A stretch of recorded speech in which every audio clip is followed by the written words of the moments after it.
सच साहेब दोस्तों, हम आप लोगों के लिए लेकर आए हैं जब जब भूल पड़े पुस्तक का भाग तीसरा। जगद्गुरु तत्वदर्शी संत रामपाल जी महाराज के मुखारबिंद से। वीडियो पसंद है तो वीडियो को लाइक करें, कमेंट करें, शेयर करें, चैनल को सब्सक्राइब करें। सच साहेब देखिए। बात अब ज्योति के 2100 रुपये की करता हूँ। कबीर पुकार के दो ये बात लख ले, एक साहेब की भक्ति वो भूखों को कुछ दे। कबीर धन चाहे तो दान कर, मुक्ति चाहे जप नाम, जो कोई दोनों नी इच्छा करे सरे सभी काम। कबीर गुरु से शिष्य जब दीक्षा मांगे, मन कर्म वचन धरे धन आगे। गरीबदास जी ने कहा है कि तन मन धन सब अर्पिए भक्ति मुक्ति के काज, जिनके उर में बंदगी तो क्या इंद्र का राज। कबीर 10वां अंश गुरु को दीजे, जीवन जन्म सफल कर लीजे। गीता अध्याय 3 श्लोक 10 व 15 में भी यही कहा है कि श्लोक नंबर 10 प्रजापिता यानी परमेश्वर कबीर जी ने पूरा सृष्टि के प्रारंभ में प्रजाओं की तथा यज्ञों धार्मिक अनुष्ठानों के ज्ञान की रचना करके यानी सूक्ष्म वेद बताकर कहा कि तुम मेरे द्वारा बताए धार्मिक अनुष्ठान विधान के अनुसार यज्ञ यानी धार्मिक क्रिया करके उसके द्वारा वृद्धि को प्राप्त हो, यानी धनी बनो व भक्ति से भगत बनो। यह विधान अनुसार किया धार्मिक अनुष्ठान तुम सब साधकों को इच्छित पदार्थ प्राप्त करवाने वाले हो। मेरे अतिरिक्त जितने भी गीता के अनुवाद करता है उन सब ने ब्रह्मा को प्रजापिता लिखा है, उनकी बुद्धि काल ने बंद कर रखी है। श्लोक नंबर 11 इस यज्ञ यानी मर्यादा में रहकर किए गए धार्मिक अनुष्ठान द्वारा देवताओं को उन्नत करो। वे देवता तुम सब साधकों स्त्री पुरुष को उन्नत करें, यानी भौतिक व आध्यात्मिक धन के धनी बनाएं। इस प्रकार निस्वार्थ भाव से परस्परम यानी आपस में एक दूसरे को उन्नत करते हुए तुम सब परम यानी ज्योति निरंजन वाले मोक्ष लाभ से दूसरा जो पूर्ण मोक्ष लाभ है उस श्रेय यानी कल्याण को प्राप्त हो जाओ।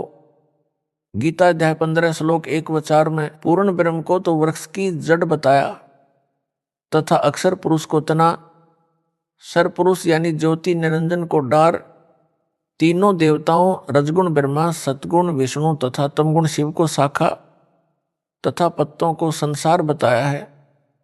इन श्लोकों में उसी के आधार से कहा है कि शास्त्र विधि अनुसार यानी गुरु मर्यादा में रहकर यज्ञ यानी धार्मिक अनुष्ठान करके यानी पूर्ण ब्रह्म की जो वृक्ष की मूल है सिंचाई यानी पूजा करो, जिससे देवता रूपी शाखा बढ़ेंगी, यानी देवताओं के पास सत्य साधक के शुभ कर्म व पुण्य कर्म जमा हो जाएंगे। ये देवता कर्म का फल ही देते हैं। इसलिए कहा है इस अध्याय 3 के श्लोक 15 में स्पष्ट है कि ब्रह्म यानी ज्योति निरंजन काल ब्रह्म की उत्पत्ति अविनाशी परमात्मा कबीर जी से हुई है। वह सर्वगतम ब्रह्म यानी सर्वव्यापी परम अक्षर परमात्मा नित्य ही यानी सदा ही यज्ञ यानी धार्मिक अनुष्ठानों में प्रतिष्ठित है, यानी इष्ट रूप में पूज्य है।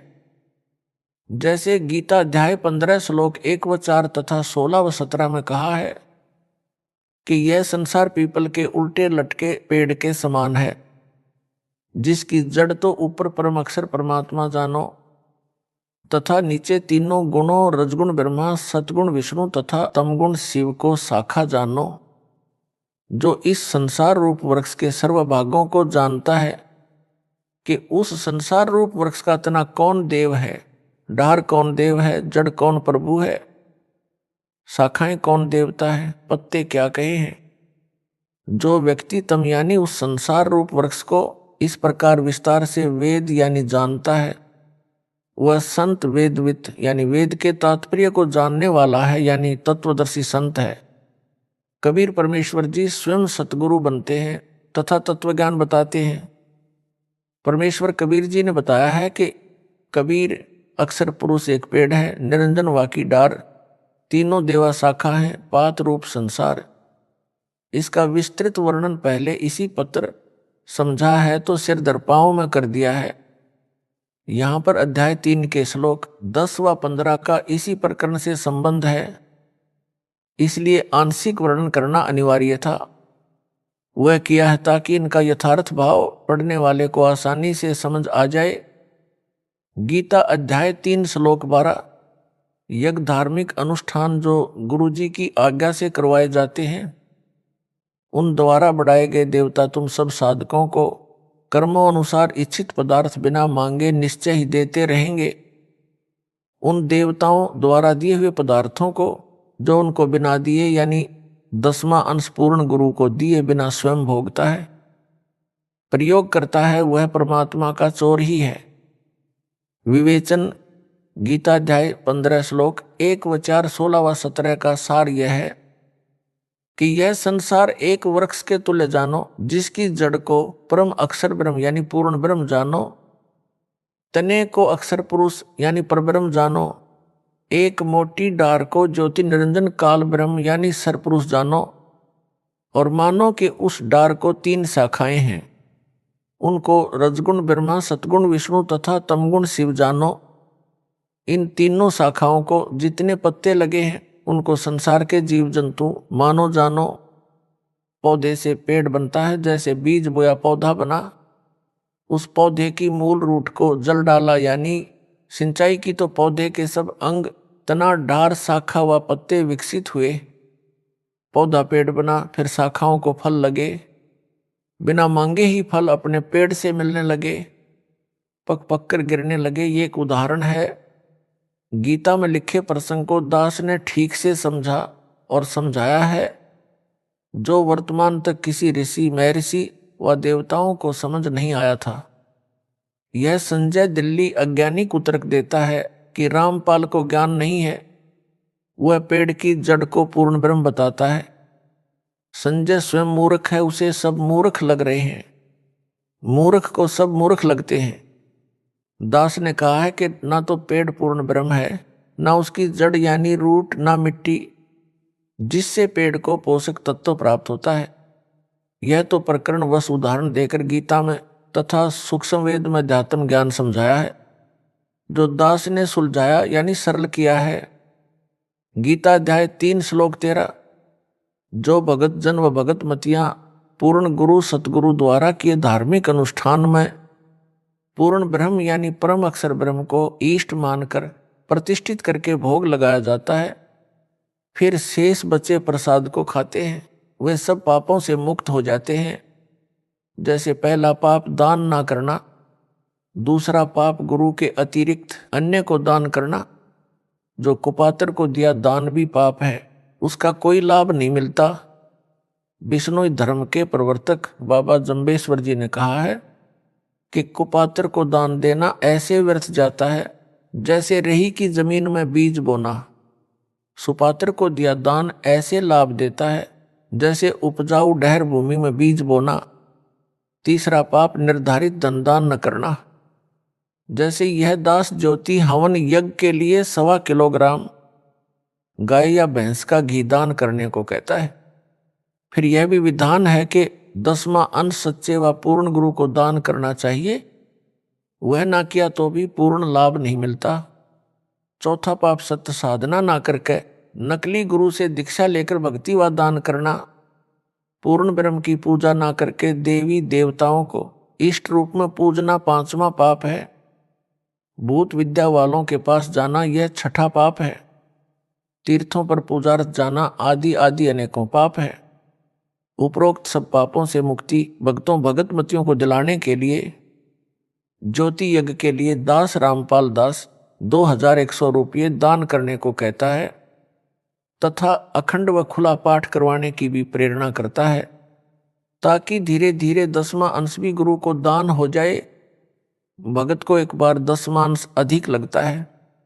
इस विधि से उनको पापों से बचाता है।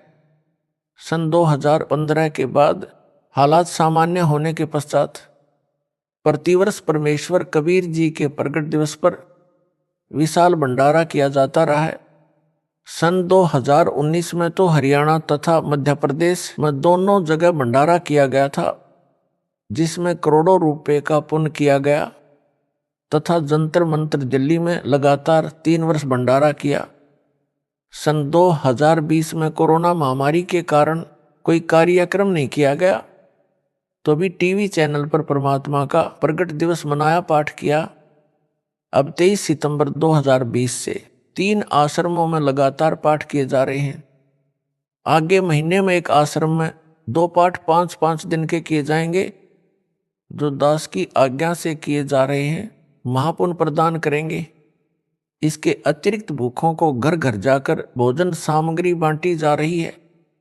कबीर परमेश्वर जी ने कहा है कि कबीर पुकार के 2 बात लख ले, एक साहिब की बंदगी और भूखों को कुछ दे। अर्थात कबीर परमेश्वर जी का आदेश है कि भगत पूर्ण गुरु की शरण में जाए और उसको 10वां अंश दान करे। वह भक्ति कराता है तथा भूखों को भोजन व्यवस्था भी करवाता है। भूखे परिवारों को भोजन देते हैं। जैसे वर्तमान में पूरे विश्व में कोरोना महामारी का प्रकोप है, जिसके कारण पूरे भारत में लॉकडाउन हुआ, जिस कारण से कोई व्यक्ति धन उपार्जन का कार्य नहीं कर पा रहा। मजदूर व उनके बच्चे भूख से व्याकुल हुए। उनके लिए मेरी आज्ञा से मेरे प्रिय विश्वसनीय सब भगत व भगतमती, शिष्य व शिष्या दान कर रहे हैं। मेरी आज्ञा से मेरे द्वारा गठित कमेटी के सदस्य उस दान हुए रुपए से आटा, चावल, दाल, नमक, तेल, छौंक के लिए व अन्य प्रयोग के लिए हल्दी, मसाला, चीनी, चाय पत्ती, साबुन आदि आदि प्रतिदिन प्रयोग में आने वाली आवश्यक खाद्य सामग्री घर घर जाकर मुफ्त बांट रहे हैं। उनको दुखी परिवार बताता है, कल से कुछ नहीं खाया है, बच्चे बिलख रहे हैं।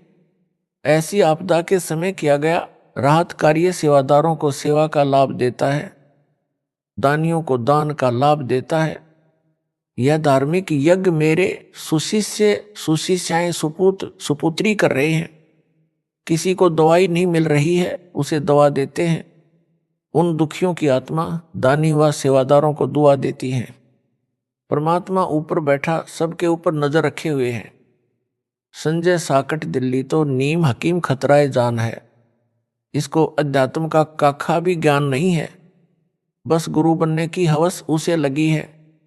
यह दास इसलिए ज्योति यज्ञ के लिए 2100 रुपये दान करने को कहता है।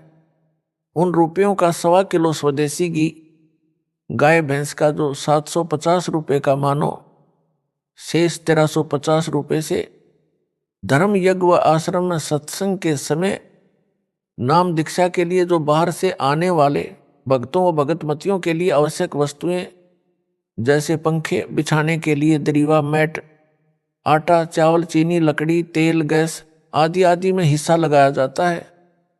कई करोड़ रुपए की राहत सामग्री सेवादारों ने वितरित कर दी है। दिन रात एक कर रखा है। कई परिवार ऐसे मिले जो बता रहे थे कि कई दिनों से कभी एक समय भोजन खाया, कभी भूखे रहे। ऐसा चल रहा था। यदि आज भोजन नहीं मिलता तो परिवार के सब सदस्य आत्महत्या कर लेते। ऐसे ऐसे महापुण्य के कार्य आप भक्तों व भगतमतियों के दान से, दास की आज्ञा से आपके भाई बहन सेवादार कर रहे हैं। एक संजय दिल्ली है जो दिन रात ऐसी धर्मात्माओं में दोष निकालता रहता है, भक्तों व दास की निंदा करता रहता है, अपने कर्म खराब कर रहा है, केवल आश्रम में बनाता हुआ खाता है। वह भी मनमाना आचरण करके बिना मेरी आज्ञा के करता है। उसे धर्म कहता है।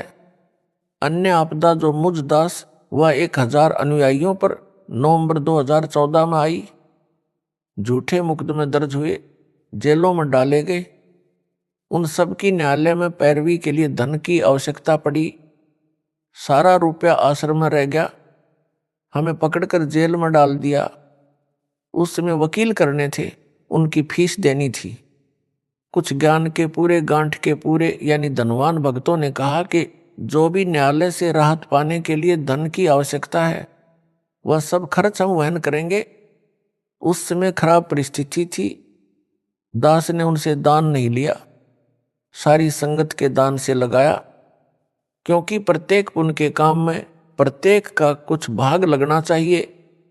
जो भगत जेलों में डाले गए उनका सारा खर्च जेल का वो कुछ रुपए उनके घर पर प्रति महीने खर्चे के भेजे जाते हैं। कुछ ऐसे भगत भी हैं जिन्होंने अपने वकील स्वयं किए हैं तथा घर का खर्च भी कुछ एक नहीं लेते, परंतु उनकी संख्या नाम मात्र है। 940 भगत प्रत्येक तारीख पेशी पर हिसार आते हैं। उनके भोजन की व्यवस्था भी भक्तों के दान से मुफ्त की जाती है। उनको जाते समय 2 दिन का भोजन भी साथ दिया जाता है। जो दूर स्थान से आते हैं उनको आने जाने का किराया भी दिया जाता है। कुछ तो किराया नहीं लेते हुए नाम मात्र ही हैं। इससे भक्तों को महसूस नहीं हो रहा कि हम कष्ट उठा रहे हैं, क्योंकि उनको दास के सत्संगों से ज्ञान भी हो गया है। परमेश्वर कबीर जी ने कहा है, कबीर मानो संसारी लगन में दुख सह करोड़ा, सतगुरु शरण में आए के जो दुख सहे सो थोड़ा।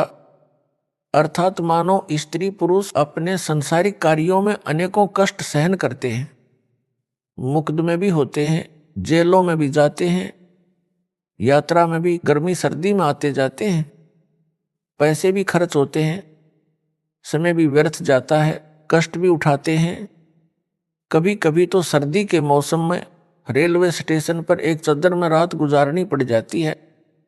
किसी की पुत्र वधू ने आत्महत्या कर ली, सारा परिवार जेल में, धन खर्च कष्ट भी, घर का नाश हो जाता है। इसके विपरीत भगत परमात्मा की भक्ति, वो सतगुरु शरण में जो कष्ट उठाते हैं उनका समय व्यर्थ नहीं होता। वे भक्ति समण करते करते यात्रा करते हैं। उनका खर्च हुआ किराया धर्म माना जाता है।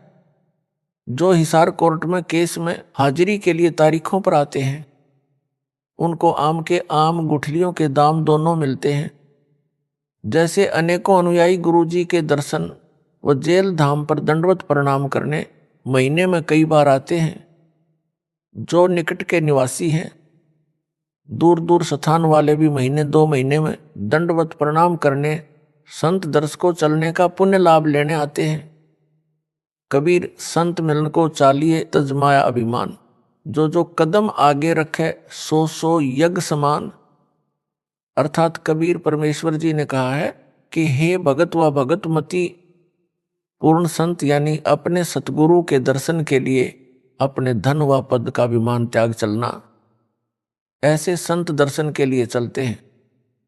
उनका प्रत्येक कदम एक यज्ञ के तुल्य लाभ देता है। उस समय में पैदल यात्रा ही हुआ करती, घोड़े से या रथ आदि से तो कोई इक्का दुक्का ही भगत संत के पास जाता था। इसलिए कदम की गणना बताई है। वर्तमान में वाहन से ही यात्रा अधिक है, उनको भी कदम के हिसाब से लाभ मिलेगा, क्योंकि आसाम, मध्य प्रदेश, गुजरात, राजस्थान का दूर स्थान, बिहार आदि दूर देश प्रदेश से गाड़ी से आना भी खाला जी का घर नहीं है। हिम्मत है उन पुण्यात्माओं की, वह विशेष कृपा है परमेश्वर कबीर जी की उनके ऊपर, जो ऐसे कलयुग में सब कार्य छोड़कर गुरु दर्शन को चल पड़ते हैं। ना गर्मी देखते हैं, ना सर्दी देखते हैं। धन्य है उनके माता पिता जिनसे जन्म लिया। धन्य ये भगत व भगतमती जिनमें यह प्रबल प्रेरणा बनी है। इनको पूर्ण ज्ञान है। संसारिक लगन में भी तो अनेकों कष्ट भोगने पड़ते हैं। परमात्मा प्राप्ति के लिए ये कष्ट कुछ भी नहीं है। इनका बेड़ा पार होगा। कुछ पाने के लिए कुछ करना भी पड़ता है। काल के दूत संजय दिल्ली ने भक्तों को जेल धाम हिसार में आने से रोका। कहा कि हिसार नहीं जाना, मेरे पास आना। यह संगत को उपरोक्त संत मिलन को चलने वाले पुण्य से वंचित करवाकर भक्ति हानि करवाना चाहता था, परंतु दास के आदेश के पश्चात और अधिक संगत हिसार आने लगी। जब तक सूरज चांद रहेगा, भक्तों भगत मतियो तुम्हारा नाम रहेगा। इसी प्रकार जो मुकदमे में हैं, वे मुकदमे की सेवा में हिसार कोर्ट में पेशी पर आते हैं। उनको भी यही लाभ मिलता है। उनको तो मार मार खीर खिलाई जा रही है। धन भाग है उनका, पूर्ण ज्ञान है उनको भी, नहीं तो विचलित हो जाते। कोई भी टस से मस नहीं हुआ है। 1-2 ज्ञान में कच्चे थे, वे उसके यानी संजय दिल्ली के जाल में फंसे हैं। गीता अध्याय 3 श्लोक 14-15 का सरलार्थ। संपूर्ण प्राणी अन्न से उत्पन्न होते हैं, क्योंकि नर मादा से उत्पत्ति उनके शरीर से निकले बीज से होती है। बीज अन्न खाने से बनता है, इसलिए कहा है अन्न की उत्पत्ति वृष्टि यानी बारिश के जल से होती है। पहले समय में सब कृषि बारिश पर निर्भर थी, इसलिए कहा है बारिश यज्ञ यानी धार्मिक अनुष्ठान जो विधि विधान से किया जाता है उससे होती है। यज्ञ यानी धार्मिक अनुष्ठान शास्त्रों में वर्णित विधि से किए कर्मों से होता है। कर्म काल ब्रह्म ने उत्पन्न किए, क्योंकि काल ब्रह्म यानी ज्योति निरंजन के लोक में सब प्राणियों को कर्म करके ही खाने पीने की सुविधाएं मिलती हैं। केवल सतलोक जो सबका निज घर है उसमें बिना कर्म किए सब सुख सुविधाएं मिलती हैं। और ब्रह्म अक्षर पुरुष यानी ज्योति निरंजन की उत्पत्ति अविनाशी परमात्मा यानी पूर्ण ब्रह्म कबीर जी से हुई जान। इससे स्वसिद्ध है कि सर्वगतम ब्रह्म यानी परम अक्षर ब्रह्म सदा ही यज्ञ यानी धार्मिक अनुष्ठान में प्रतिष्ठित है। सर्वगतम ब्रह्म का अर्थ है कि जिस परमात्मा की सत्ता सबके ऊपर है, जो सब जगह निर्बाध जा सकता है। ब्रह्मा विष्णु तथा शिव तीनों काल ब्रह्म के निज निवास 21वें ब्रह्मांड में नहीं जा सकते। ये सर्वगतम यानी सर्वव्यापी नहीं है। काल ब्रह्म यानी अक्षर पुरुष यानी परब्रह्म के लोक में नहीं जा सकता। यह भी सर्वगतम ब्रह्म यानी सर्वव्यापी परमात्मा नहीं है। अक्षर पुरुष परम अक्षर ब्रह्म के सतलोक में नहीं जा सकता, इसलिए यह भी सर्वगतम ब्रह्म यानी सर्वव्यापी परमात्मा नहीं है। परम अक्षर ब्रह्म यानी सतपुरुष कबीर जी सब लोकों में निर्बाध जा सकता है। वेद भी कहते हैं कि पूर्ण परमात्मा सबसे ऊपर के लोक में बैठा है, वहां से चलकर पृथ्वी पर आता है। रास्ते में अक्षर पुरुष का लोक भी है, उसमें भी आता है, फिर क्षर पुरुष के लोक में पृथ्वी पर आता है। संत गरीबदास जी ने भी यही कहा है कि अजब नगर में ले गए हमको सतगुरु आन, झलके बिंब अगाध गति सूते चादर तान। अमर लोक से सतगुरु आए रूप धरा कारवाना, ढूंढत ऊंट महल पर डोले बूझत साह बयाना। अर्थात कबीर परमेश्वर जी जो गरीबदास जी के सतगुरु हैं, वे मेरे को यानी संत गरीबदास जी को सतलोक से चलकर आकर गांव छुड़ानी में मिले, अपने अमरलोक यानी सतलोक में लेकर गए। हम वहां सुख की नींद सोए यानी सूते चादर तान। सुल्तान अब्राहिम को भी अमरलोक से यानी सतलोक जो परमात्मा का ऊपर सुन आकाश में निवास स्थान है उससे आए, आकर कारवाना यानी ऊंटों के पाली का रूप बनाकर मिले। राजा के महल पर प्रकट हुए, राजा से वार्ता की। इसलिए सतपुरुष यानी अविनाशी परमात्मा ही सर्वगतम ब्रह्म सर्वव्यापी सबका धारण पोषण करने वाला है। इसलिए सब यज्ञों यानी धार्मिक अनुष्ठानों में इष्ट रूप में यानी मूल रूप में पूज्य है। गीता अध्याय 15 श्लोक 16-17 में भी स्पष्ट है, जो पहले बता दिया है कि श्रेष्ठ परमात्मा उत्तम पुरुष यानी पुरुषोत्तम तो श्लोक 16 में बताए सरपुरुष और अक्षर पुरुष से अन्य यानी भिन्न ही है, जिसे परमात्मा कहा जाता है। जो तीनों लोकों में प्रवेश करके सबका धारण पोषण करता है वह अविनाशी परमेश्वर है। जो विधि विधान से धार्मिक अनुष्ठान किए जाते हैं उनका फल पूर्ण परमात्मा भगत भगत मति की किस्मत में लिख देता है। जो सुविधा यहाँ काल ब्रह्म के लोक में सतपुरुष कबीर जी के भगत भगत मतियों को चाहिए, उनका कर्म अनुसार भुगतान तीनों देवता ही करते हैं। ये भाग्य में लिखे को ना कम कर सकते हैं ना अधिक। जैसे कोई नौकर सेठ की नौकरी करता है तो उसकी हाजिरी लगती है, वे हाजिरी मुनीम के पास जाती है, वह नौकर को तनख्वाह देता है। वह उसको ना कम कर सकता है ना अधिक, और ना तनख्वाह को रोक सकता है। यह उदाहरण समझने के लिए पर्याप्त है। सतगुरु विमुखा युग युग रोए। सतगुरु को त्याग कर मनमाना आचरण करने वाला संसार सागर से पार नहीं हो सकता। उस आत्मा का कल्याण सतगुरु जी की शरण में रहकर मर्यादा का पालन करते हुए आजीवन भक्ति करने से ही होगा। उदाहरण, परमेश्वर कबीर जी को एक जीव को काल के जाल से निकालने के लिए बहुत लंबा संघर्ष करना पड़ता है। आप सब भगत व भगतमती जो मुझ दास से दीक्षित हो, आपके पीछे परमेश्वर कबीर जी युगों से लगे हैं आपको शरण में लेने के लिए, यानी काल ब्रह्म के जाल से निकालने के लिए इतना घोर कष्ट उठाया है जितना सुल्तान अब्राहिम अधम को व कमाली को काल जाल से निकालने में कष्ट उठाए थे। सुल्तान अधम के लिए, यानी जो सम्मन वाली आत्मा थी, कभी ऊंट वाला बने, कभी यात्री का वेश बनाया, वे नौकरानी का वेश बनाकर बाग में गए, 3 कोड़ों यानी कोरडों की चोट खाई, फिर 3 कुत्ते लेकर जंगल में लीला की, आखिर में उसे काल की दलदल से निकालकर छोड़ा। संत गरीबदास जी को कबीर परमेश्वर जी ने बताया है कि जो जन मेरी शरण है, ताका हूं मैं दास, गेल गेल लाग्या फिरूं जब तक धरती आकाश।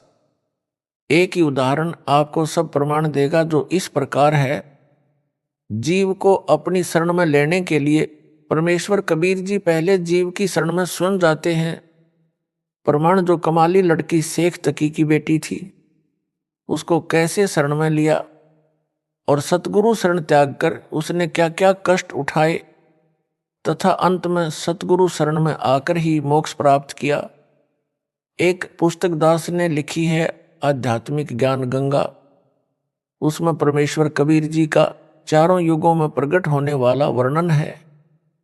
सतयुग तथा त्रेता युग में स्वामी रामानंद यानी काशी वाले की आत्मा वेदविग व गंगाधर नाम का ऋषि था तथा कमाली वाली आत्मा उसकी पत्नी दीपिका व सूर्या नाम से थी, जो दोनों युगों में जन्मे।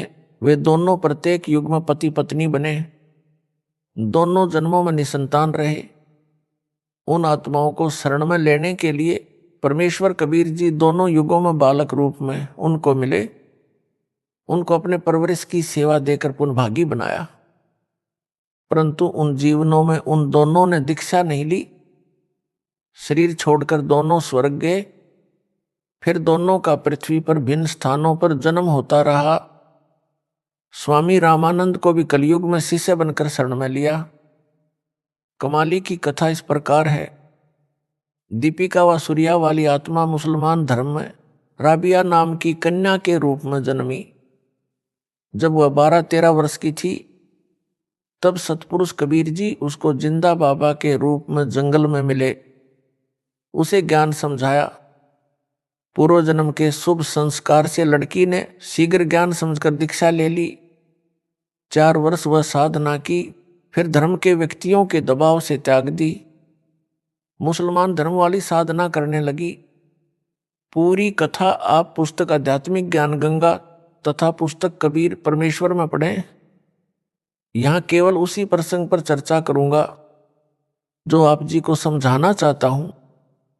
राबिया गुरुद्रोही नहीं हुई, गुरु विमुख हो गई, यानी गुरु जी को त्याग दिया, यानी उनके द्वारा बताई सत्य साधना किसी कारण से त्याग दी, जिस कारण से उसको पूर्व जन्मों में की बाल भगवान कबीर जी की सेवा तथा राबी वाले जन्म में 4 वर्ष की सत साधना से 3 मानव जन्म और मिले।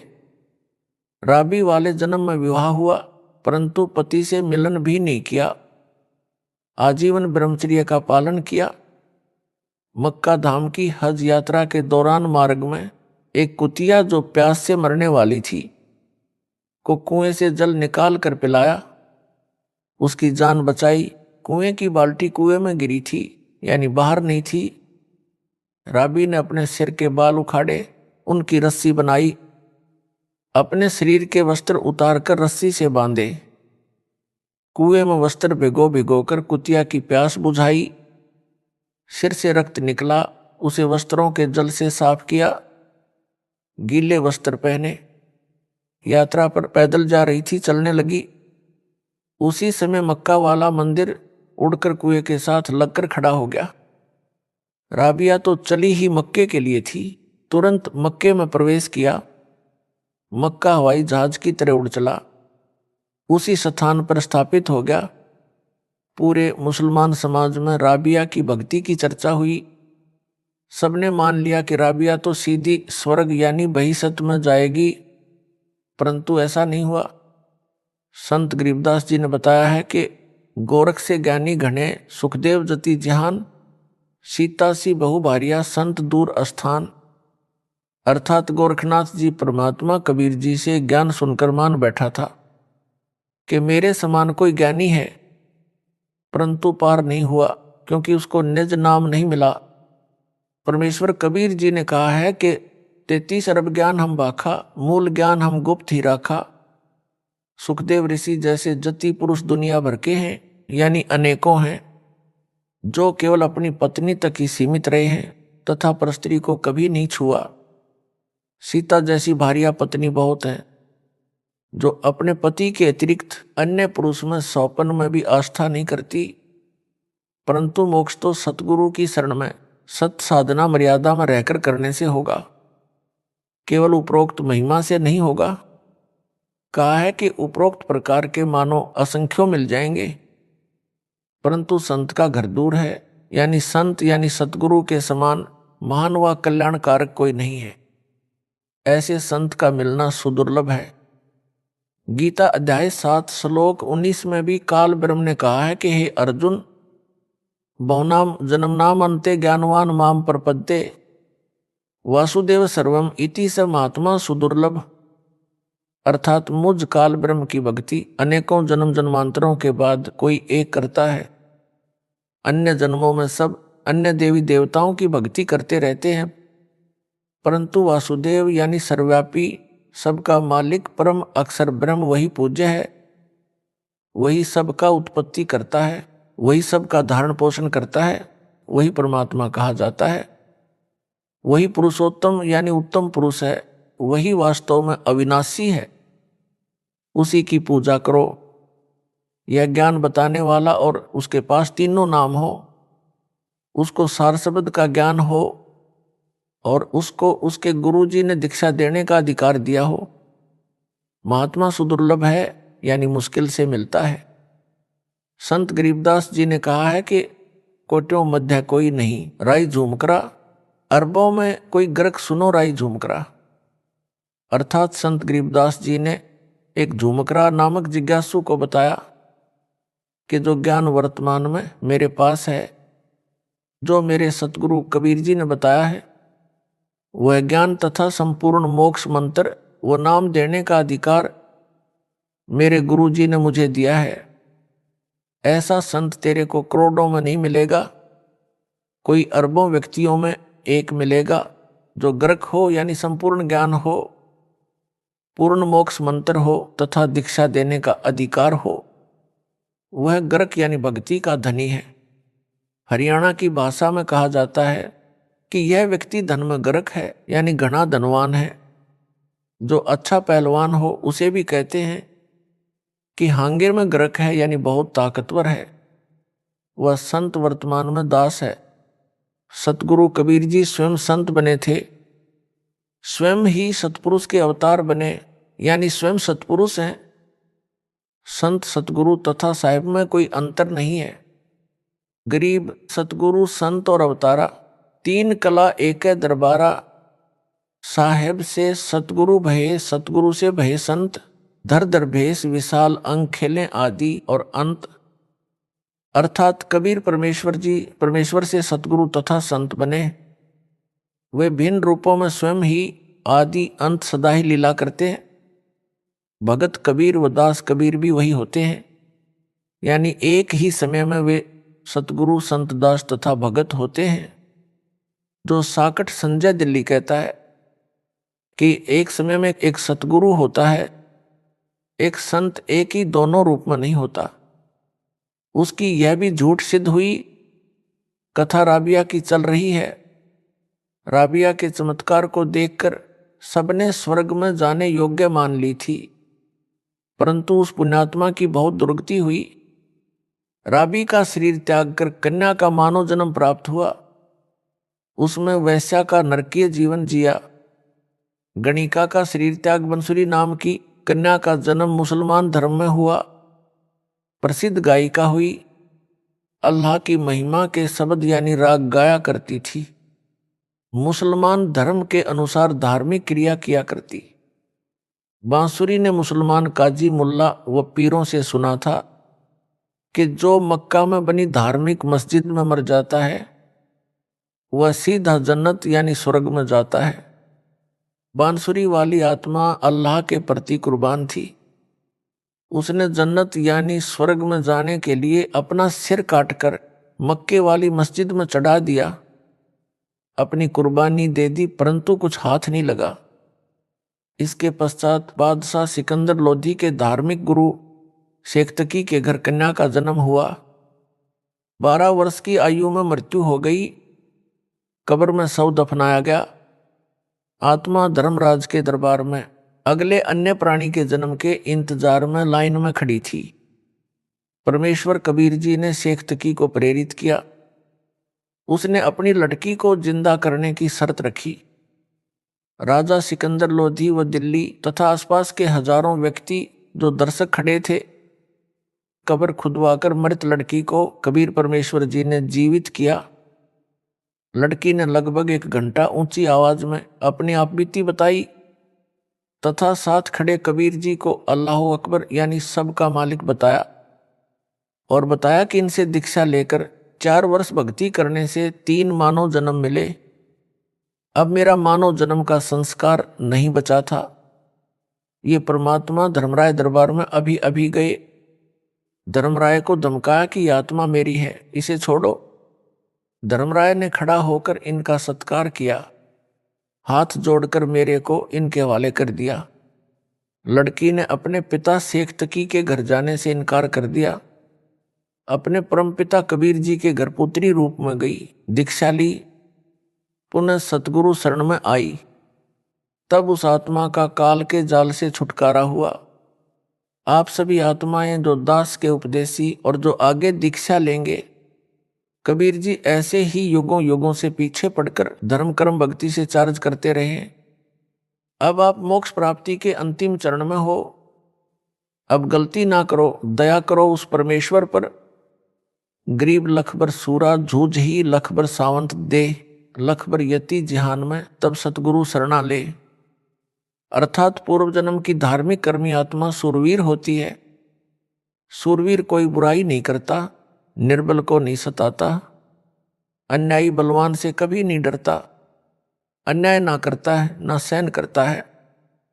आन बान शान के लिए, देश के लिए, कौम के लिए कुर्बान हो जाता है, उल्टा कदम नहीं रखता। ऐसी आत्मा लाख जन्मों में रही हो और जो सावंत देह वाला होता है उसके एक या दोनों हाथ घुटनों से नीचे तक लंबे होते हैं, वह भी महापुण्य आत्मा होता है। ऐसी आत्मा लाख जन्मों में रही हो और जो आत्मा लाख जन्मों में जती रही हो, ऐसी आत्मा को परमेश्वर कबीर सतगुरु जी अपनी शरण में लेते हैं। आप जो दास से उपदेश प्राप्त हो, इनसे भी कई गुना नेक रहे हो। आप तो अंतिम चरण में पहुंच गए हो। जो अब गलती करेगा उसको फिर लंबा सफर तय करके इस अंतिम चरण तक पहुंचना होगा। जो गुरुद्रोही नहीं हुआ वैसे साधना त्याग कर मनमाना आचरण करने लगेगा। वह जो गुरुद्रोही हो गया उसका तो बेड़ा गर्क हो जाएगा। उसको तो असंख्यों युगों तक सतगुरु कबीर जी की शरण नसीब नहीं होगी। जो सतगुरु विमुख राबिया की तरह हो गया, उसे लंबा सफर तय करना होगा, अच्छे बुरे मानव जन्म पाएगा। जैसे राबिया ने गणिका तक का पाप कर्म किया, बेशर्मी का जीवन भी जिया, कल्याण फिर सतगुरु शरण में ही हुआ। सतगुरु विमुखा जुग जुग रोवे, मानुष जन्म पाकर खोवे।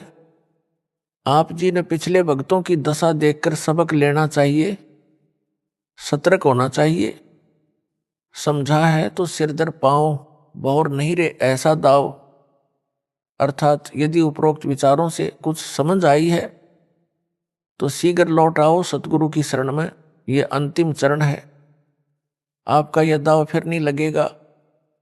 परमेश्वर की प्रियात्माओं, यह वह मूल ज्ञान, तत्व ज्ञान, सार ज्ञान जो आज तक दास के अतिरिक्त किसी ने नहीं बताया, यह परमेश्वर कबीर जी की दया से मेरे गुरु भगवान स्वामी रामदेवानंद जी के आशीर्वाद से दास ने स्पष्ट किया है, आपके रूबरू किया है। ऐसे यह 9 मन सूत सुलझाया है। काल का दूत होने की अन्य पहचान। संजय दिल्ली अपने आश्रम में प्रतिदिन की जाने वाली संध्या आरती में 5 ज्योति थाली में जगाकर आरती करता है। 5 ज्योति तो पांचों देवी देवताओं के लिए होती हैं।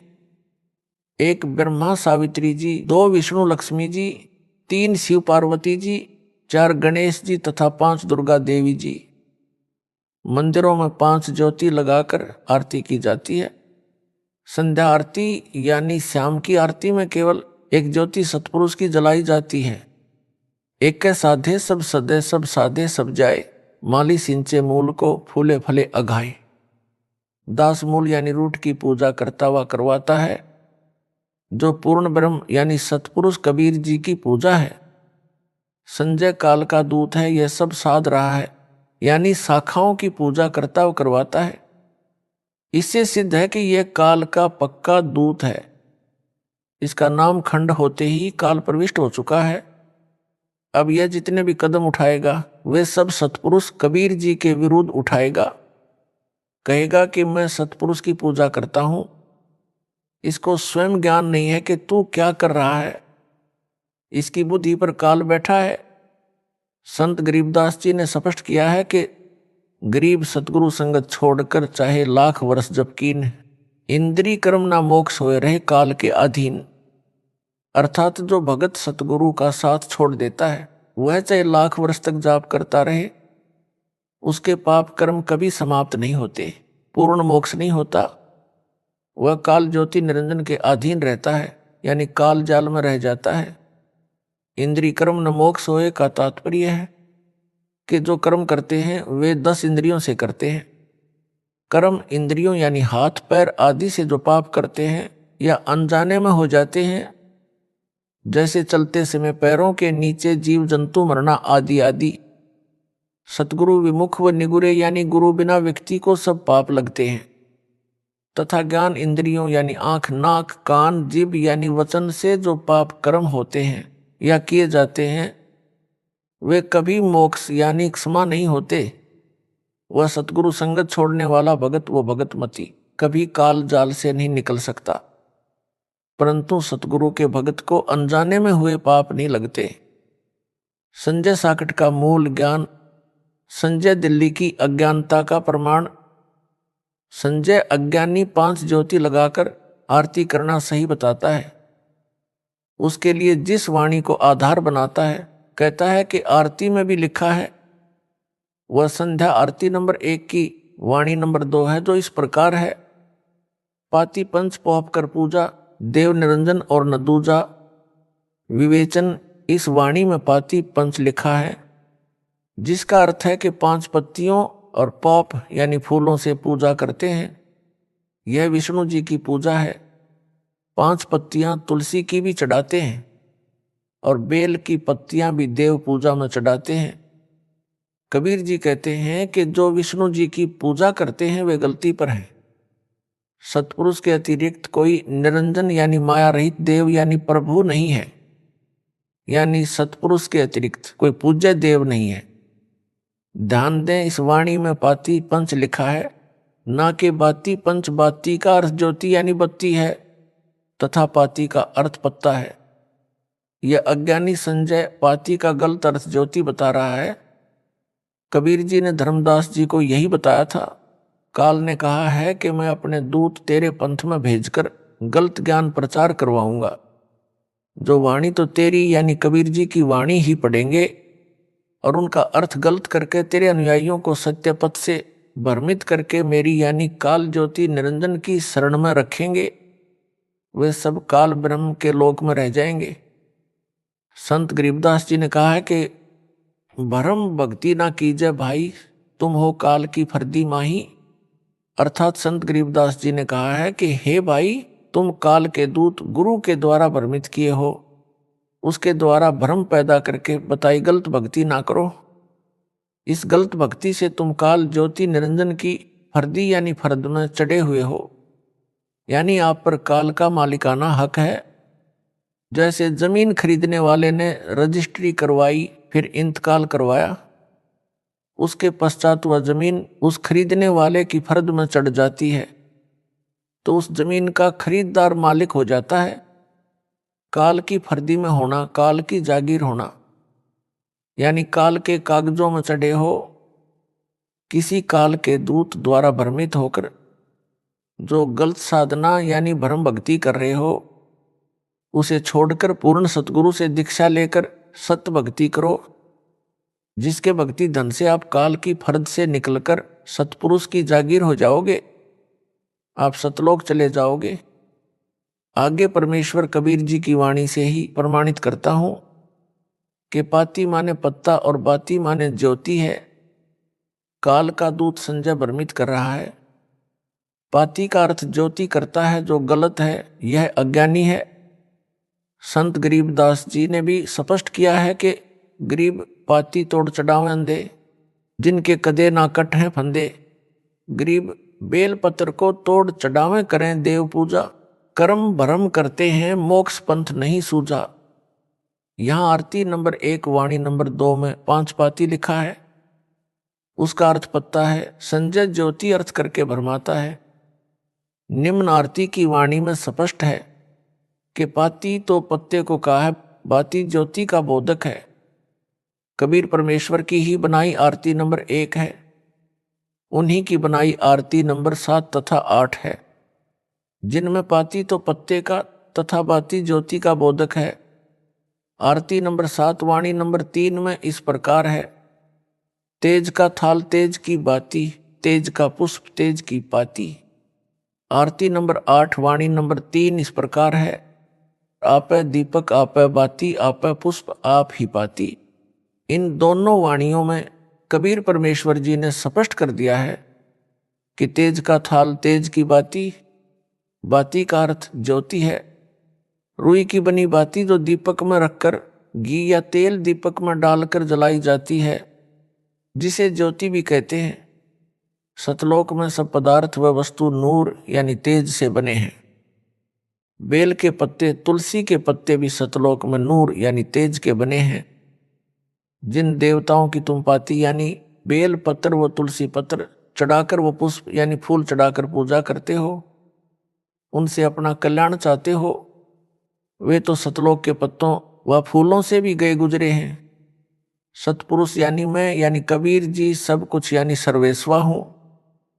दीपक व उसमें जलाई जाने वाली बाती यानी ज्योति तथा पाती, पत्ते व फूल सब मेरे हैं। इन दोनों वाणियों ने स्पष्ट कर दिया है कि बाती तो ज्योति का बोधक है तथा पाती शब्द पत्ते का बोधक है। दीपक की बाती रुई से बनाई जाती है, दिए में रखकर घी डालकर जलाई जाती है, तब वह ज्योति कहलाती है। जो पाती का अर्थ ज्योति करके भक्तों को भ्रमित कर रहा है, इससे सिद्ध हुआ कि संजय दिल्ली महाअज्ञानी है, नीम हकीम खतरा जान है, काल का दूत है। परमात्मा की वाणी का गलत अर्थ करके भोले भक्तों व भगत मतियों को भ्रमित करके अपने जाल में फंसाकर नरक ले जाना चाहता है। इससे बचो। कबीर जी ने कहा है कि चोर चुरावे तुमड़ी गाड्डे पानी माही, वह गाड्डे वो ऊपर आवे यूं सच्चाई छानी नाही। यदि कोई किसी का तुम्बा यानी सूखा मतीरा चुराकर जल में दबाता है तो वह जल में डूबता नहीं, न दबता है, ऊपर आता है। इसी प्रकार कोई सच्चाई को दबाने की कोशिश करता है तो वह कभी सफल नहीं होगा। इससे सिद्ध हुआ कि संजय दिल्ली झूठा है। गरीब झूठे गुरु के आश्रय कदे ना उधरे जीव, सच्चा सतगुरु कबीर है आदि परम गुरु पीव। अर्थात नकली गुरु से दीक्षा लेकर जीव का कभी उद्धार नहीं होगा। सतगुरु कबीर जी सच्चे सतगुरु तथा परमेश्वर हैं। वर्तमान में दास की शरण में आना परमात्मा कबीर की शरण में आना है। संजय साकिट कहता है कि कबीर साहिब तथा कबीर देव में अंतर है, एक परमात्मा का बोध नहीं है। यानी कबीर देव जहां लिखा है वह कबीर परमेश्वर के बारे में नहीं है।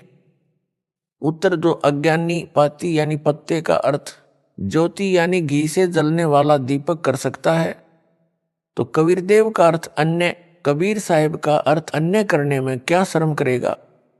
कबीर देव कबीर साहिब का बोधक शब्द है। जहां वेदों में कबीर देव लिखा है उसका अर्थ कबीर परमेश्वर है। संजय सब भविष्यवाणियों को अपने लिए कही बताता है। संजय दिल्ली कहता है कि जितनी भी भविष्यवाणियां हैं ये सब मेरे लिए कही हैं। जैसे असुर निकंदन रमैणी में कहा है कि सतगुरु दिल्ली मंडल आईसी मैं दिल्ली से आया हूं, इसलिए यह मेरे लिए कहा है। मैं ही वह तत्वदर्शी संत हूं जो सबका कल्याण करेगा। इसका उत्तर कबीर जी ने कहा है कि खरनार होए केहरी कब हूं सिंह की खाल उड़ाएं। अर्थात यदि गधे को सिंह की खाल उड़ाकर शेर बनाया जाए तो वह खर यानी गधा कभी केहरी यानी लायन नहीं हो सकता, बोली से पिछाना जाएगा, यानी तत्व ज्ञान से पहचान हो जाएगी। तत्वदर्शी संत कौन है उसका अज्ञान आपके समक्ष दास ने नंगा कर दिया है। आप समझ लें कि तत्वदर्शी कौन है। संजय दिल्ली भ्रमित करता है कि सार शब्द से मोक्ष होगा। मेरे को सार नाम नहीं दिया है तो क्या फर्क पड़ता है, मेरे पास सार शब्द है जो किसी के पास नहीं है। वाणी बोलता है नामा छिपा ओम तारी पीछे सोहम भेद विचारी, सार शब्द पाया जद लोई आवागवन बहुर ना होई। इसका उत्तर यह है, ऐसे नकली गुरु पृथ्वी का नाश करने के लिए जन्म होते हैं। संत गरीबदास जी ने कहा है कि गरीब बीजक की बातां कहें बीजक नाही हाथ, पृथ्वी डोबन उतरे कह मीठी बात। सारनाम व सार शब्द पर विवेचन दास सत्संग में भी सतनाम सारनाम सार शब्द बताता है। एक हैंडपंप लगाने का उदाहरण भी देता है जो इस प्रकार है। प्रथम मंत्र के जाप से साधक की आत्मा निर्मल होती है, भक्ति में रुचि बढ़ती है तथा वित्तीय स्थिति में सुधार होता है। भक्ति धन में वृद्धि होती है। नल यानी हैंडपंप लगाने का उद्देश्य जल प्राप्ति होता है। इसी प्रकार भक्ति करने का उद्देश्य परमात्मा प्राप्ति होता है।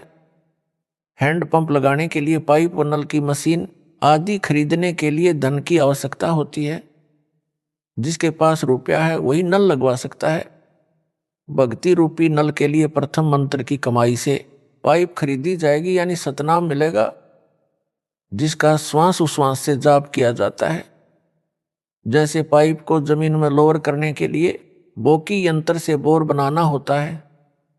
बोकी जमीन के अंदर बाहर चलाई जाती है।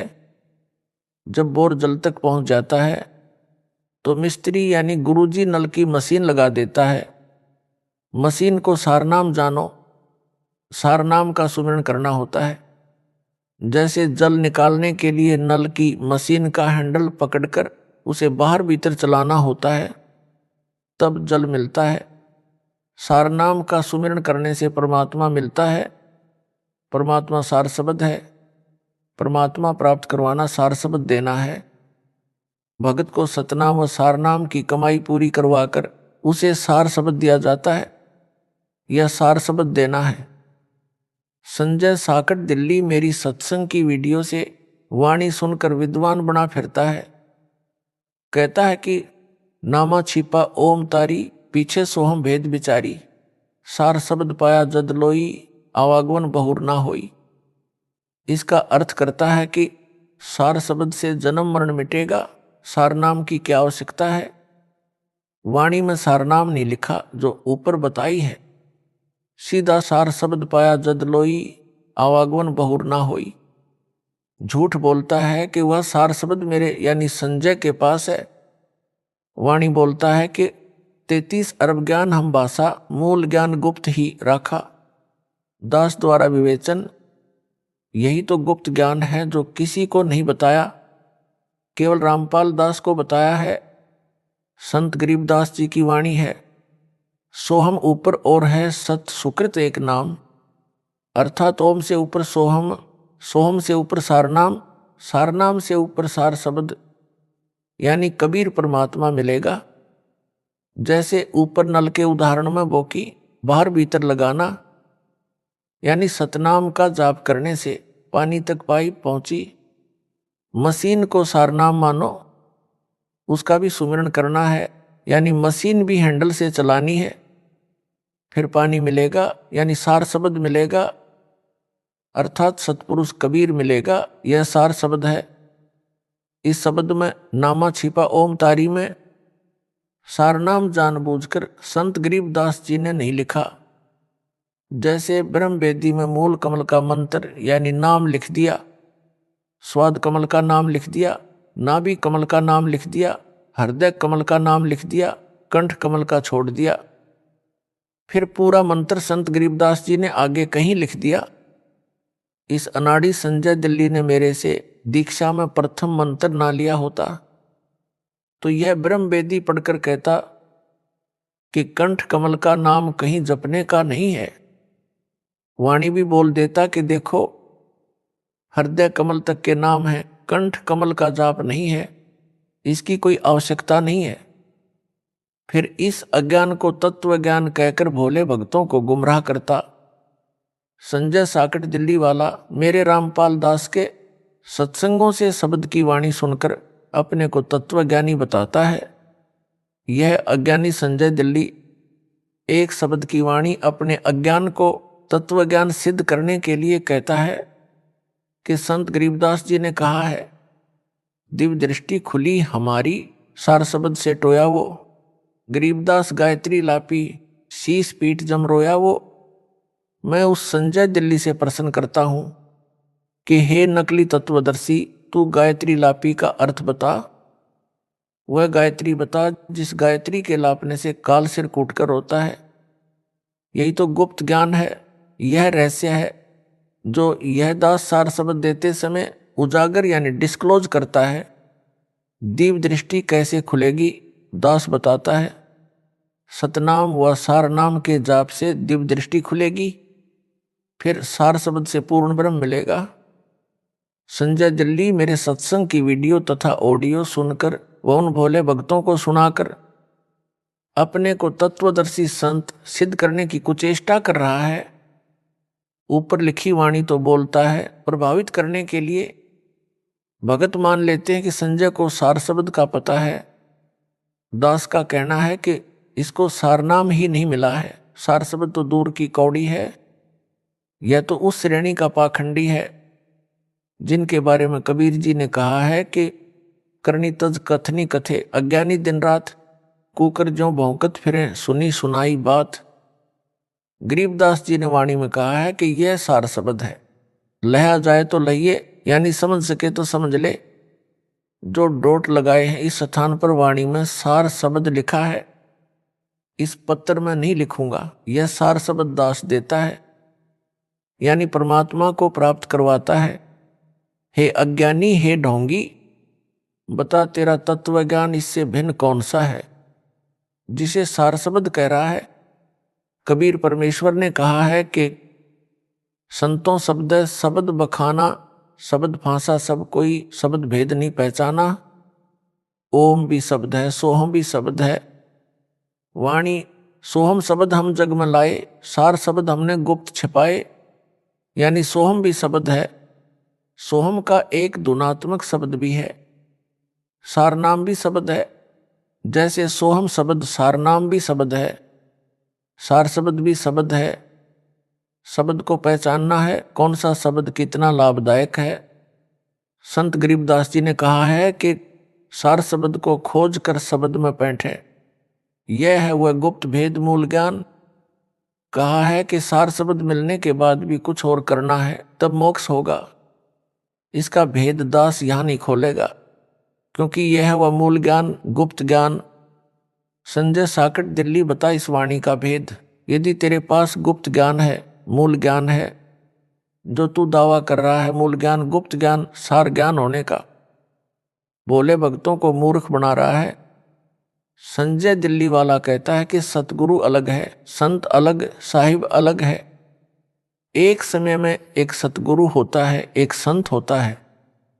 मेरे को दास को तो सतगुरु कहता है, अपने को संत भगत व दास कहता है, और तर्क देता है कि जीव कल्याण संत भगत दास से होना है, सतगुरु से नहीं हो सकता। मैं यानी संजय सबके कष्ट दूर करूंगा, यह भी इसकी झूठ है। प्रमाण संत गरीबदास जी की वाणी में गुरुदेव के अंग की साखी नंबर 53 में गरीब साहिब से सतगुरु भये, सतगुरु से भये संत, धर धर भेख विशाल अंग खेले आदि और अंत। अर्थात सतपुरुष यानी भगवान कबीर जी साहिब तो हैं ही, काशी में प्रगट काल में सतगुरु भी वही थे, संत भी वही थे, दास भी थे। प्रत्येक शब्द वाणी में दास कबीर लिखा है। भगत भी थे क्योंकि भक्ति का अभिनय भी करते थे। उस समय कोई अन्य संत व सतगुरु उनके समान नहीं था, ना कोई भगत ना कोई दास उनके समान था। इब्राहिम सुल्तान के बाग में नौकरानी का रूप बनाकर गए। सुल्तान ने कौड़े मारे तो भी उसे कोई दंड कबीर परमेश्वर जी ने नहीं दिया। वे तो सुल्तान को भस्म भी कर सकते थे। वर्तमान में यह दास सतगुरु है तथा संत भी है। भक्ति करता हूँ, भगत हूँ। प्रत्येक प्रवचन में वह वाणी में दास कहता हूँ। संजय दिल्ली का यह कहना भी झूठ है। यह हर प्रकार से कपटी व महिमा का भूखा व झूठा है। ब्रह्म 4 हैं या अधिक। संजय दिल्ली कहता है कि 4 ब्रह्म हैं, मेरे अतिरिक्त किसी को ज्ञान नहीं है। उत्तर जो बेशर्म होता है वह ऐसी ही बकवास किया करता है। बुद्धिमान तो शीघ्र समझ जाते हैं। जिन्होंने दास के सत्संग कम सुने हैं वे इस पामर प्राणी के जाल में फंस गए हैं। अपड़ो ब्रह्म 4 नहीं अधिक हैं। काल के 21 ब्रह्मांड हैं जिनका यह मालिक है। इन 21 ब्रह्मांडों में काल ज्योति निरंजन को ब्रह्म कहा जाता है। संजय को ब्रह्म के अर्थ का भी नहीं पता, इसलिए बकवास कर रहा है। ब्रह्म का अर्थ प्रभु है। गीता में 3 ब्रह्म यानी प्रभु पुरुष बताए हैं।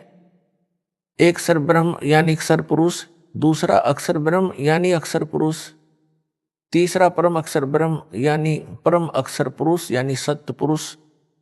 परंतु 21 ब्रह्मांड का ब्रह्म यानी प्रभु ज्योति निरंजन यानी क्षर ब्रह्म है। यहाँ के ऋषि इसी को ब्रह्म यानी साहब कहते हैं। जैसे राज्य का प्रभु यानी साहब मुख्यमंत्री साहब है। मुख्यमंत्री कार्यालय के अधिकारी यानी कर्मचारी एक दूसरे से कहते हैं कि साहब का यह आदेश है। सब समझ जाते हैं कि किस साहब का आदेश है। उनको समझ है कि सीएम साहब का आदेश है। उपायुक्त कार्यालय के कर्मचारी भी यही कहते हैं, साहब का यह आदेश है। उनको भी पता होता है कि हमारे साहब यानी प्रभु कौन है। इसी प्रकार प्रत्येक कार्यालय के कर्मचारियों के लिए साहब अपना अपना होता है। इसी प्रकार काल ज्योति निरंजन यहाँ के प्राणियों के लिए जाना माना साहब यानी ब्रह्म है। इसको ब्रह्म ही कहा जाता है। कबीर परमेश्वर जी भी काल ब्रह्म के लोक में आकर इसकी जानकारी ब्रह्म कहकर देते हैं। जो ऋषिजन शीघ्र समझ जाते हैं कि ब्रह्म कौन है। कबीर जी ने बताया है कि ब्रह्म 5 रूप धारण करके एक महाब्रह्मंड के 5 ब्रह्मंडों में लीला करता है।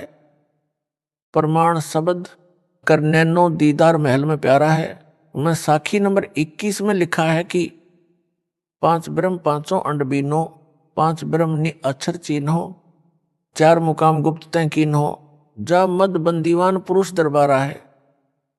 अर्थात दास ने सृष्टि रचना में विस्तार से बताया है कि काल ब्रह्म के 21 ब्रह्मांड हैं, जिनमें से 20 ब्रह्मांडों के 4 महाब्रह्मांड बनाए हैं। प्रत्येक महाब्रह्मांड में 5-5 ब्रह्मांडों का समूह बनाया है। 21वां ब्रह्मांड अकेला 5 ब्रह्मांडों के समान क्षेत्र वाला है। उसमें 4 मुकाम यानी स्थान गुप्त बनाए हैं। जो एक महाब्रह्मांड वाले 5 ब्रह्मांडों में, जिनको अंड भी कहते हैं, उनमें काल निरंजन 5 रूप बनाकर रहता है, जो वहां का ब्रह्म यानी साहब कहलाता है। इस प्रकार ब्रह्म 5 हैं, 4 नहीं। जिस ब्रह्मांड में हम रह रहे हैं इसमें सृष्टि है तथा 4 ब्रह्मांड और हैं। ऐसे 5 ब्रह्मांडों का समूह एक महाब्रह्मांड कहा जाता है। अपने वाले ब्रह्मांड सहित 5 ब्रह्मांडों में भी यही काल ब्रह्म 5 रूप बनाकर गुप्त रहता है। कहीं पर 4 अंड यानी ब्रह्मांड 4 ब्रह्म लिखा है। इस महाब्रह्मांड में अपने वाले ब्रह्मांड से अन्य 4 ब्रह्मांड और हैं, उन ब्रह्मांडों में भी यही ब्रह्म गुप्त रह रहा है। यह काल ब्रह्म की ही जानकारी है, गुप्त तो वह रहता ही है। ये 4 मुकाम यानी स्थान गुप्त हैं, तथा जो 5 ब्रह्मांडों के समान क्षेत्र वाला 21वां ब्रह्मांड है, उसमें भी 4 मुकाम गुप्त बना रखे हैं। वे ब्रह्मांड नहीं है, काल का यह निज निवास स्थान है। जिस महाब्रह्मांड के एक ब्रह्मांड में हम हैं, इस ब्रह्मांड के प्राणियों तथा ब्रह्मा विष्णु तथा शिव तक को उन अन्य 4 ब्रह्मांडों का ज्ञान नहीं है। इसलिए कहीं 4 ब्रह्मांड तथा 4 ब्रह्म लिखा है। इनको भी 4 गुप्त मुकाम कहा जाता है। 21वें ब्रह्मांड में भी 4 मुकाम गुप्त हैं। इस अज्ञानी संजय दिल्ली ने कहीं पर 4 ब्रह्म पढ़ लिया, उससे तत्वदर्शी बन बैठा। जिस ब्रह्मांड में हम हैं, इस महाब्रह्मांड के मध्य वाले ब्रह्मांड में कुछ जीव काल ने भ्रमित करके रखे हैं। वे मान रहे हैं कि यह सतलोक है, यही तो काल जाल है, यही तो वह गुप्त ज्ञान मूल ज्ञान है जो दास से अतिरिक्त किसी को ज्ञान नहीं। फिर भी हमने तो पूर्ण ब्रह्म का ज्ञान रखना है। ब्रह्म काल चाहे 20 हो, हमारे लिए उनका ज्ञान रखना क्या जरूरी है? ज्ञान तो यह रखना है कि काल ब्रह्म के जाल से कैसे छूटा जाए। वह ज्ञान दास की संगत का बच्चा बच्चा जानता है। इस संजय साकट को उसका भी ज्ञान नहीं है। यदि ज्ञान होता तो यह झूठ कपट करता ही नहीं। यह काल का पक्का एजेंट है। इससे भगत व भगतमती सावधान रहो। ऐसे अपराधी के दर्शन से भी दोष लगता है। आरती में बदलाव किया है जो महापाप है। भक्तों ने बताया है कि संजय दिल्ली ने संध्या आरती के अंत में गुरु जी यानी दास का गुरु स्तुति का शब्द है, मेरे गुरुदेव भगवान दियो काट काल की फांसी की अंतिम पंक्ति में फेर बदल कर रखा है। वास्तविक पंक्ति इस प्रकार है, स्वामी राम देवानंद दाता आपकी घनी सतावें बाता, तेरा रामपाल अज्ञान किया सतलोक का वासी। फेर बदल करके इस प्रकार बनाई है, जिसे उसके चेले आरती में गाते हैं, सतगुरु रामपाल दाता आपकी घनी सतावें बाता, तेरा दासन दास कीजियो सतलोक का वासी। इसका उत्तर इस प्रकार है, संत व सतगुरु की वाणी से उसकी छाप यानी नाम काटकर अन्य विधि से नहीं लिख सकते, कोई बदलाव नहीं कर सकते। बदलाव करना उस सतगुरु व संत का अपमान है। संजय दिल्ली की बुद्धि काल ज्योति निरंजन ने बंद कर रखी है। यह कहता है कि रामपाल पृथ्वी पर विद्यमान है, इसलिए यह कहना कि क्या सतलोक का वासी गलत है। इस पंक्ति को इस प्रकार बोलना चाहिए था कि कीजियो सतलोक का वासी। इसको तो दास के ज्ञान में अपने अज्ञान के कारण दोष दिखाई देता है। बात करता है मेरे को तत्व ज्ञान मूल ज्ञान है, जिसका किसी को ज्ञान नहीं। जैसे संत गरीबदास जी ने कहा है कि दास गरीब कबीर का चेहरा, सतलोक अमरपुर डेरा। संत गरीबदास जी पृथ्वी पर विद्यमान थे तथा उसी समय कहा है कि मैं सतगुरु कबीर जी का चेहरा यानी दास हूं। मेरा डेरा यानी निवास सतलोक यानी अमरपुर में है, यानी मैं सतलोक का वासी हूं, जो मेरे सतगुरु कबीर जी ने सतलोक का वासी किया हूं। अज्ञानी संजय तो है ही काल का एजेंट। इसने तो वाणी के अर्थों का अनर्थ करके बताना ही है, क्योंकि इसने नरक में जाना है। जो अज्ञानी है उनकी जड़ बुद्धि यानी पत्थर के समान जड़ है। वे इन तत्व ज्ञान से भरी अमृतवाणियों को कैसे समझ सकते हैं? उनमें एक संजय दिल्ली है। यदि यह दास इस वाणी में इस प्रकार बदलाव करे, दास रामपाल स्वामी रामदेवानंद का चेहरा कीजियो सतलोक अमरापुर डेरा, कैसा लगेगा? संत गरीबदास जी का अपमान, परमात्मा कबीर जी का अपमान है, जो महापाप का कारण हो जाएगा। इसी प्रकार दास के गुरु स्तुति शब्द में फेर बदल करके संजय जालिम ने घोर अपराध किया है। मैंने किसी को नाम देने की आज्ञा नहीं दे रखी, ना आज्ञा दूंगा। दास ने किसी को नाम देने की आज्ञा नहीं दे रखी है। यह दास किसी को नाम देने की आज्ञा नहीं देगा। कलयुग में मेरे पश्चात मेरे यथार्थ कबीर पंथ यानी कबीर सागर में कबीर वाणी अध्याय में लिखा 13वां पंथ यह है, जो दास से चला है, यानी मेरे अतिरिक्त कोई गुरु नहीं होगा। कबीर जी के पंथ यानी यथार्थ भक्ति मार्ग का नाश स्वयंभू गुरुओं ने किया। काल के दूत घुस गए, जगह जगह आश्रम बनाए। भारत देश में दया धर्म की कमी कभी नहीं रही है। दानवीर अनेकों रहे हैं, वर्तमान में भी हैं, जो भावना में बहकर नकली असली को ना पहचान कर दोनों हाथों दान करते हैं। इसी कारण से आगे किसी को गुरु पद नहीं दिया जाएगा। जैसे ईसा मसीह जी के बाद कोई गुरु नहीं हुआ। यह पंथ कितना फैला, विश्व में छाया है। हजरत मोहम्मद जी के बाद कोई गुरु नहीं बना। यह पंथ कितना फैल गया। सिख पंथ में 10वें सिख गुरु श्री गोबिंद सिंह जी ने भी आगे गुरु पद बंद किया। उसके बाद सिख पंथ विश्व में फैल गया। अब यही निर्णय दास ने लिया है। आगे से मेरा वीडियो वाला इलेक्ट्रॉनिक शरीर ही सबको नाम देगा, ज्ञान देगा। सन 2008 से इसी शरीर में दास नाम दीक्षा वीडियो से दे रहा है। लाखों अनुयायियों ने इसी इलेक्ट्रॉनिक यानी नूरी स्वरूप से दीक्षा ली है। सबको अद्वितीय लाभ हुए हैं और हो रहे हैं, आगे भी होते रहेंगे। आप जी साधना वान्य टीवी चैनलों पर प्रतिदिन सत्संग में भक्तों तथा भगत मतियों के अपने मुख से सुनते हो। आगे भी कलयुग में इसी विधि से नाम दीक्षा दी जाती रहेगी। दास सतलोक चला जाएगा तो भी यही इलेक्ट्रॉनिक शरीर सत्संग करेगा तथा दीक्षा देता रहेगा। सबको इसी प्रकार लाभ होता रहेगा, कष्ट निवारण भी होगा। मोक्ष तो होना ही है, जो सतपुरुष कबीर जी की भक्ति का मूल उद्देश्य है। मैं यानी दास किसी को नामदान यानी दीक्षा देने की आज्ञा नहीं दूंगा। यह सत्संगों में कई बार दास ने बोला है। कबीर पंथ का बिगाड़ स्वयंभू गुरुओं ने ही कर रखा है। ना उनको यथार्थ अध्यात्म ज्ञान, ना यथार्थ भक्ति के नामों का ज्ञान। वे सब काल प्रेरणा से कार्य कर रहे हैं।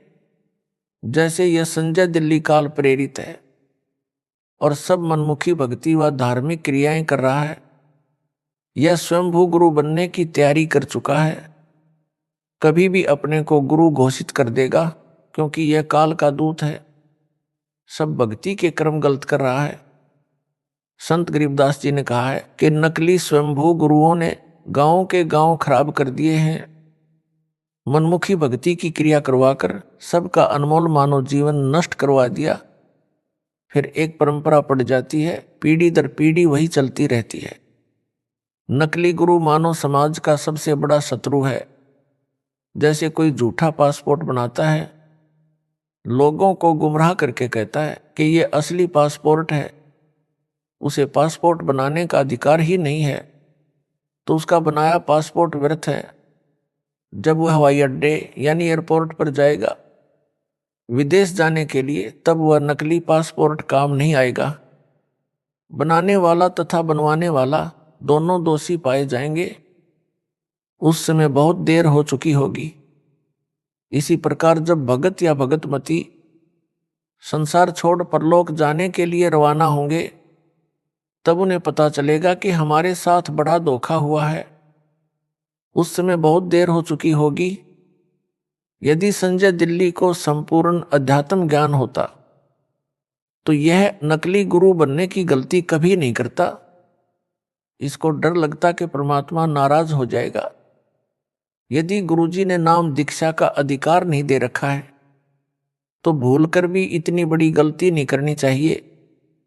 नकली गुरु के सिर पर उन सब जीवों के जीवन नष्ट करने के पाप का भार रखा जाता है। जिन जिन को यह नाम देगा, इसको नाम दिलाने का भी अधिकार नहीं है। नाम देने का तो किसी को अधिकार देना ही नहीं है।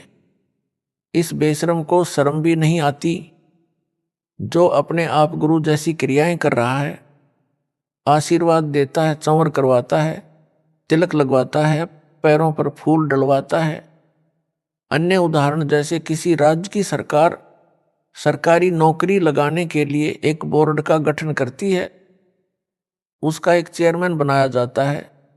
जो नौकरी लगने के लिए निवेदन करते हैं उनकी योग्यता के अनुसार चेयरमैन नौकरी के लिए चयन करता है, उनको अपॉइंटमेंट यानी नियुक्ति पत्र देता है, अपने दस्तखत करके मोहर लगा देता है। उन सबको सरकार नौकरी पर रख लेती है तथा सरकार ही तनख्वाह देती है। यदि कोई धोखेबाज असली जैसा नियुक्ति पत्र बनाकर कुछ व्यक्तियों को नियुक्ति पत्र देता है, उनसे रुपए रिश्वत में लेता है, उसका नियुक्ति पत्र कहीं काम नहीं आएगा, उसको सरकार दंडित करेगी। ठीक इसी प्रकार जो अनधिकारी गुरु बनकर दीक्षा देता है या दीक्षा दिलाता है और दान के रुपए लेता है, परमात्मा उसे दंडित करेगा। उसने अनेकों अनजान लोगों के अनमोल मानव जीवन को नष्ट कर दिया। संत गरीबदास जी ने कहा है कि गरीब गुरुआ गाम बिगाड़े संतो, गुरुआ गाम बिगाड़े, ऐसे कर्म जीव कहला दिए इब जड़े नहीं झाड़े। झूठे गुरु को लीतर मारे, घर से काट घसीटे, या के पीटे पाप नहीं है, या को निश्चय पीटे। अर्थात नकली स्वयंभू गुरु इतना हानिकारक है कि वह पूरे गांव के भोले व्यक्तियों का मानव जीवन नष्ट करवा देता है।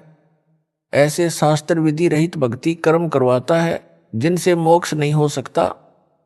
पूरा गांव उसी गलत साधना पर दृढ़ हो जाता है, समझाने से भी नहीं छोड़ता। नरक में जाते हैं, प्रेत का जीवन जीते हैं, मां कष्ट उठाते हैं। संजय गिल्ली मृत्यु के बाद भूत बनेगा, इसकी समाधि उसी गांव में बनाई जाएगी। फिर इसके अनुयायी उस यादगार की पूजा किया करेंगे। ऐसे यह जालिम अनेकों मानवों का जीवन नष्ट करेगा, यह प्रेत बनकर यहीं रहेगा। ऐसे जालिमों से मानव को बचाने के लिए परमात्मा ने दास से यह यथार्थ कबीर पंथ प्रारंभ करवाया है, जो उन्होंने 600 वर्ष पूर्व ही बता दिया था, वही आज सफल हुआ है। इसमें यह संजय दिल्ली नामक कीड़ा लगा है। इससे बचाव के लिए यह पत्र एंटीबायोटिक यानी रोगनाशक औषधि का काम करेगा। जो इसको मन लगाकर पड़ेगा उसी पर असर करेगा, उसका मानव जीवन नष्ट होने से बच जाएगा। मानव जीवन बहुत अनमोल है, इसके एक श्वास की कीमत इतनी है जो परमेश्वर कबीर जी ने बताई कि कबीर कहता हूँ कहीं जात हूँ, कहूँ बजाकर ढोल, श्वास जो खाली जात है वह 3 लोक का मोल। अर्थात मानव शरीर प्राप्त प्राणी के एक श्वास की कीमत तीनों लोकों स्वर्ग पाताल व पृथ्वी लोकों के समान है। यह श्वास बिना सत्य भक्ति के खाली जाता है तो मानव को अत्यधिक हानि होती है। जो नकली झूठे गुरुओं से दीक्षा लेकर भक्ति व दान आदि करते हैं उनको भी यही हानि होती है। यही श्वास यदि पूर्ण गुरु जो दीक्षा देने का अधिकारी है तथा यथार्थ नाम जाप को देता है, उससे दीक्षा लेकर स्मरण में लगाया जाए तो उस सतनाम के श्वास उश्वास के एक जाप से कितना कीमती हो जाता है, वह संत गरीबदास जी ने बताया है। सतनाम पालडे रंग होरी हो, 14 लोक चढ़ावा राम रंग होरी हो, 3 लोक पासंग धरह रंग होरी हो, तो ना तुलय तुलाया राम रंग होरी हो। अर्थात पूर्ण सतगुरु जो सत्य दीक्षा देने का अधिकारी है, उससे दीक्षा लेकर सतनाम का एक स्मरण श्वास उश्वास से किया जाए तो उसकी इतनी कीमत हो जाती है जो वाणी में बताई है। उसको इस प्रकार समझें, तराजू जिसे तखड़ी यानी बैलेंस भी कहते हैं, गांव में तो आज भी घरों में प्रयोग होती है। एक काष्ठ की मजबूत डंडी यानी लकड़ी जो लगभग 3 फुट लंबी व 2-2.5 इंच की परिधि की गोल होती है, उसके दोनों सिरों पर लोहे की चद्दर के पलड़े रस्सियों से बांधे जाते हैं। उसके मध्य में एक रस्सी को डांडी में सुराख करके बांधा जाता है जो 2-3 इंच बड़ी होती है, मोटी 1 इंच होती है। उसे पकड़कर तराजू से सामान तोला जाता है। जब सामान तोला जाता है तो तराजू को जांचा जाता है कि इसमें कोई खामी यानी एरर तो नहीं है। यदि डंडी सीधी नहीं होती है और दोनों पलड़े एक रेखा में नहीं होते हैं तो उस तराजू में त्रुटि है।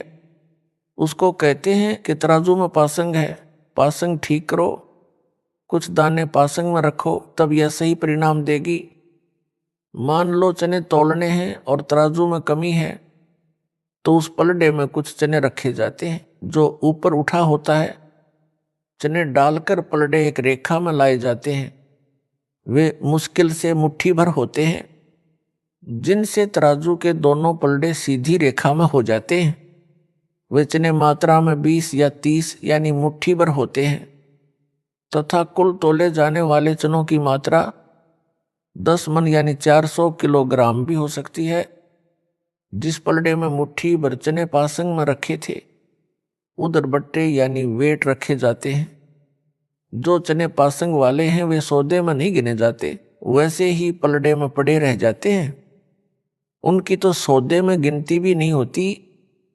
ठीक यही उदाहरण देकर संत गरीबदास जी ने समझाया है कि एक श्वास उश्वास से सतनाम का स्मरण करने से साधक के एक जाप की इतनी कीमत होती है कि तराजू के एक पलड़े में पूर्ण सतगुरु, जिसे उसके गुरुजी ने दीक्षा देने का अधिकार दे रखा हो, उससे दीक्षा प्राप्त करके किया सतनाम का एक श्वास उश्वास का स्मरण रख दे। दूसरी ओर एक ब्रह्मांड में बने 14 लोकों यानी ब्रह्मा का लोक, विष्णु का लोक, शिव का लोक, देवी दुर्गा का लोक, इंद्र का लोक जो स्वर्ग से भिन्न राजधानी रूप है वह, धर्मराय का लोक, ज्योति निरंजन का लोक यानी ब्रह्मलोक, महतलोक, गोलोक आदि आदि को चढ़ा दे यानी रख दे, तथा 3 लोक यानी स्वर्ग लोक, पृथ्वी लोक तथा पाताल लोक को तो पासंग के इस स्थान पर धरे यानी रखे, तो भी एक सतनाम का विधिवत किया श्वास उश्वास से समण वाला पलड़ा भारी रहेगा, वह उठेगा भी नहीं। परमेश्वर जी आपकी काल के दूतों यानी पागल कुत्तों, पवन तथा संजय से रक्षा करे। सत साहिब।